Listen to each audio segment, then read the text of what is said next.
Hello, good afternoon, subscribers. Welcome to the channel. And today I want to talk about the birth of Jesus Christ. So, fellow students out there, if you have a problem in theory, understanding theory, I'm here to help you. So today, let us have a clear look on the birth of Jesus Christ. From our early understanding, we know that Jesus was born from a humble background or in a humble family, and this was prophesied by very many prophets before Christ was born.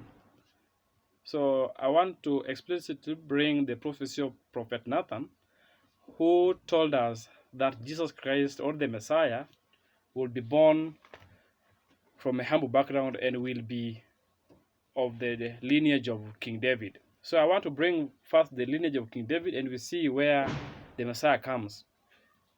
I want to refer to as the book of Matthew chapter 1, verses 16. I've chose verse 16 because it is where I want to focus on. It is where I see Joseph coming in. So the book of Matthew chapter 1 is all about the genealogy of Jesus Christ, which tells us the lineage of Jesus Christ. So in verse 16, let's read together. Matthew 1 verses 16, it says, "And Jacob begat Joseph, the husband of Mary, of whom was born Jesus, who is called Christ." So in Matthew chapter 1, verses 16, we see the prophecy of Prophet Nathan being fulfilled. We see the father or the earthly father of Jesus Christ, Joseph, being a son to Jacob, who, when we go back, will get back to Abraham. So that will explicitly clear, or it is clear, that Christ himself was from the lineage of King David. When you go to verse 17 of that chapter, or of that chapter 1 of Matthew, it says, "So all the generations from Abraham to David are 14. So it means Jesus Christ was truly born from the descendancy of what? Of King David. So Joseph, who is the husband of Mary, the mother of Jesus Christ, was from the lineage of King David. I think there we are clear, students. Now let us go to the birth of Jesus Christ. What happened at the birth? We all know in Kenya we carry out census after each and every 10 years. Our last census was done in 2019. And during census, people who are far from home come home to be counted. Like people, like during that period when you if you had a relative in Nairobi, he or she would come down to the village to get counted. The same happened to the mother of Jesus and Joseph. Remember, Joseph used to come from Joseph used to stay in Nazareth, and his home area or his home village was in Bethlehem. So the emperor by that time was Emperor Augustine Caesar. So emperor in our world of today, we can say a president. So the president of that time, or the emperor of that time, was called Augustine what? Caesar. So Augustine Caesar declared a census to be carried out. So because Joseph and Mary were living in Nazareth and their hometown was in Bethlehem, so they went back to Bethlehem to get counted. And remember, I've just told you, people were coming from far and wide to come and get what? Get counted in their home village. So Mary and Joseph also took the journey to go back to Bethlehem. Remember, it was people of different calibers, the rich, the poor, the medium, they all came to the Bethlehem city. Remember, when people come to that city at that time, the city could have been overcrowded. Just imagine when the city is being overcrowded. It means the hostels or the rooms where people can stay will be minimal. And most likely the rich would be advantaged because they have money, they have connections. so they can be connected to have a room. So Mary went there with Joseph to Bethlehem to get counted. And by the time they were going to Bethlehem, Mary was 9 months pregnant. Are we there, students? Mary was 9 months what? Pregnant. So they went to Bethlehem to get counted. So reaching Bethlehem, they found all the rooms had been booked by the rich people, the medium class people. They had booked the rooms. So Mary and other poor families were stranded outside. And remember, Mary was pregnant. So a time came for Mary to give birth. Labor started. Mary started feeling the labor. So they were wondering, hey, where should we take this young lady to deliver? And because they were poor, they didn't have anything to maybe to bribe those people to give them a house. The only place they could get was what? Was a cowshed. So Mary and Joseph went to a cowshed, and it is there where Mary gave birth to the Messiah, Jesus Christ. Up to there, I think we are clear. It is there where Mary what? Gave birth to the Messiah, our Messiah. So you all know, in a cowshed, we have those things like troughs, where we have things like troughs where food is, or the cow feed is being placed for cows or for the animals to feed on. So after Mary had given birth, they placed,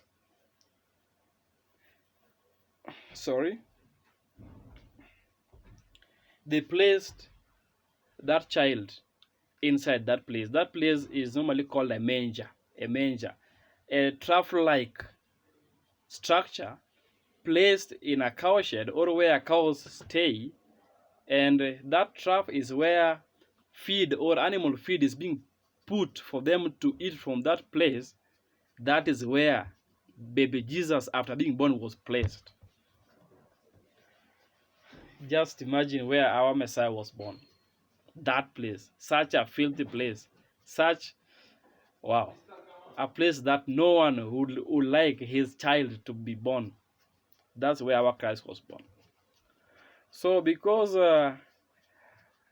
they never had good clothes to cover the child with, they never had anything. So what they went for was a swaddling cloth, a cloth of no value.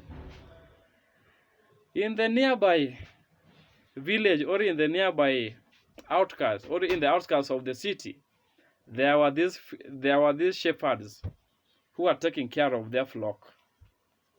So immediately the child was born and put in a manger, wrapped in a swaddling cloth.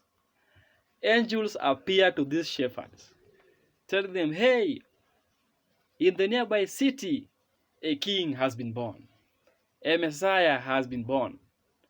You go to that city, you'll find him put in a manger and wrapped in a swaddling cloth. After the deliverance of the message, immediately,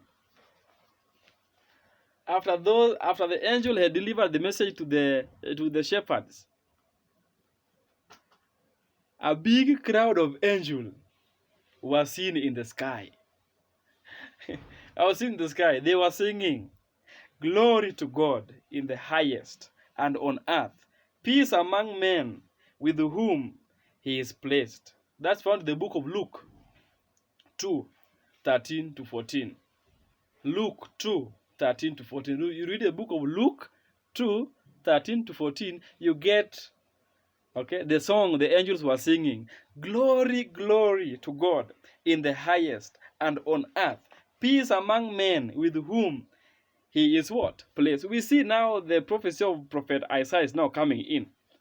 Jesus will be called the Prince of Peace. And now the angels are affirming the prophecy of Prophet Isaiah. They are calling him glory to God. Peace on earth. Yani peace has arrived on earth.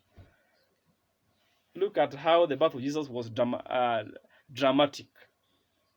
So after all the joys and song, the shepherds decided to go and visit baby Jesus in Bethlehem, just in the nearby. They were just grazing in the nearby, and it was at night. So they went, they met baby Jesus, they worshipped him, and the exact thing, the exact utterance of the angels, they found him placed in a manger, wrapped in swaddling clothes, and they praised him, Hosanna, Hosanna. Then they went back to their work as shepherds. Now, in the birth of Jesus, so that's the story about all the birth of Jesus Christ. And we see Jesus being born in a manger. We'll tell you that truly he was a humble, or he came from a humble background. We have also read from the book of Matthew 1 verse 16. And we see, okay, that Jesus truly came from the lineage of what? Of King David, as prophesied by Prophet Nathan to David. So, and also the good news of the birth of Jesus Christ was first told to the shepherds. We'll also tell you that Jesus was really humble. His first message of birth was received by the shepherds. Shepherds were small people during that time. They had no value, they had no position. And those are the first people who received the gospel. And after receiving the gospel, they didn't question the angels. They just went straight. And mark you, they got the same description of Messiah, born in the manger and placed in a manger. Remember, during the birth of Jesus Christ, Emperor Augustine Caesar was the king. Nowadays we say the president, but Augustine Caesar was the king. And it was during census. And remember, Joseph and Mary lived in Nazareth. They only went to Bethlehem for census. So even the raising up of baby Jesus, Jesus was raised in Nazareth. That is where he knows, that's where his childhood was. He was brought up to be a big man. So from childhood to big man or to manhood, Christ was raised in Nazareth. And remember, Christ was born in Bethlehem and raised in Nazareth, because in Nazareth, that's where the parents were staying. Only went to Bethlehem to get the census. So it tells you that we should also obey the authority, by the way. You see, when Mary and Joseph heard about the census, they went straight. They didn't say, oh, I'm not going to get counted. The counting won't help me. No. We should be law-abiding citizens who are there to the law. Remember, leaders are placed there by God. So when they utter a word, let's go and what? And follow. The same way Mary and Joseph went for the census. So census is a very good thing. It makes the government plans for the future, have a short-term plan and also for the long-term plan. So guys, census, we should go and attend, obey the law, and always adhere to authorities. Thank you for watching, and please subscribe if you haven't subscribed. Subscribe if you haven't subscribed, and you can share. This is a good message to Form 2 students or to high school students who are pursuing CRE as their subject. Thank you and welcome in our next episode.